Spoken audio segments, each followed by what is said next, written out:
5 types are informal chatter and small talk, information exchange, monologue, a debate, and a dialogue.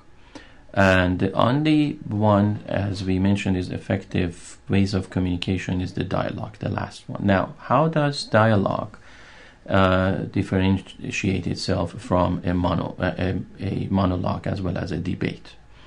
Monologue really is kind of very clear, that's self-explanatory. One person is talking for a longer period of time, and other people or one more person, more than one person are listening without much of interaction. So as you can kind of understand from the surface of it, or the face of it, it's not going to work in terms of two people being able to understand one another. That takes care of a monologue, why it is not as effective as a dialogue.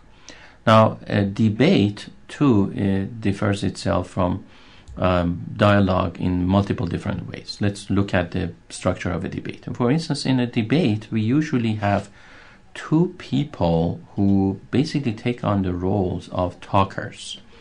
Now, even though one person may talk and the other may be listening, what is really happening is that the second person who is listening is most likely listening to their own kind of counter arguments. They're mostly listening to their own reactions, internal reactions that come up as the first person, the talker, is talking. And they're getting ready to counter the talker's arguments. They're coming up with other arguments in their own mind to prove the talker wrong. And as soon as that happens, they reverse roles, where the second person becomes the main talker, the second person ostensibly listening, however, again, internally preparing for another counter argument in order to prove this person wrong.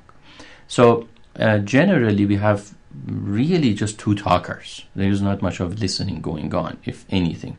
Sometimes there may be occasions where one of them may really listen, and occasionally, or even pretend that they're listening, the way they counter and retort. But generally, we know that really in a debate, people just generally don't listen, and they just talk and talk.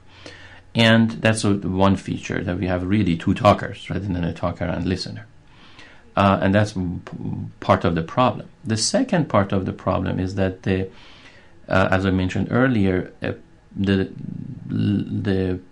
listener, or kind of, I would say the apparent listener, is really listening to their own counter arguments and their own internal script, rather than what the talker is talking about. They're not tuning in to the content, to the words, to the logic, to the process of thinking that the talker is going through, or even their emotions. They're not paying attention to the talker much.